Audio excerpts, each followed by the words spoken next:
Ce qui a marqué la campagne cette semaine, c'est l'annonce du programme de deux des candidats, celui de la candidate du parti de droite, les Républicains, et celui du président en exercice, Emmanuel Macron. Et puis on pourra parler des sondages avec une évolution notable à 3 semaines du premier tour.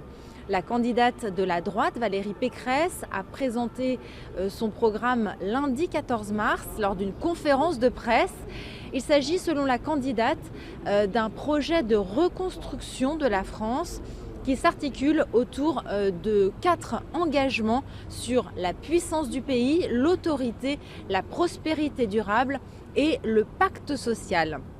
Elle propose en outre, dans un document de synthèse, 12 mesures phares, dont des recrutements dans la justice, l'instauration de quotas d'immigration, une hausse de 10% des salaires, 120 milliards d'euros pour la transition écologique, pour ne citer que quelques exemples.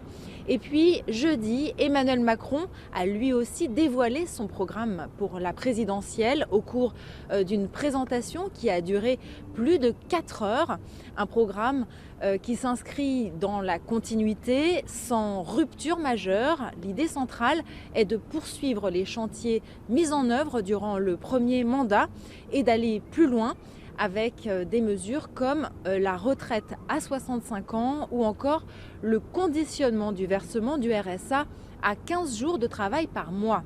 Dans une campagne bousculée par le conflit ukrainien, la position de président du candidat Emmanuel Macron continue de lui être favorable. Celui qui s'est déclaré il y a seulement 15 jours caracole toujours en tête des sondages, légèrement au-dessous de 30%.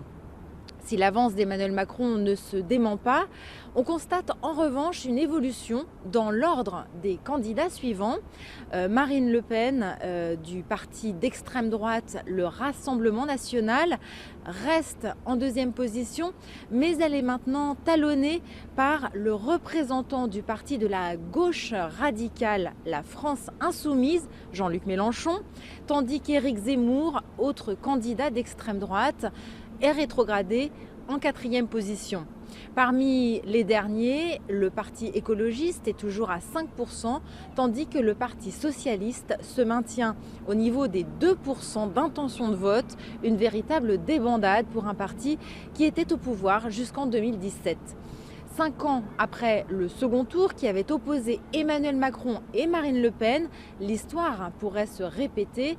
Toutefois, d'après une enquête réalisée par l'Institut de sondage IFOP du 15 au 16 mars 2022, 28% des sondés ne seraient pas encore fixés sur leur choix pour le premier tour du 10 avril.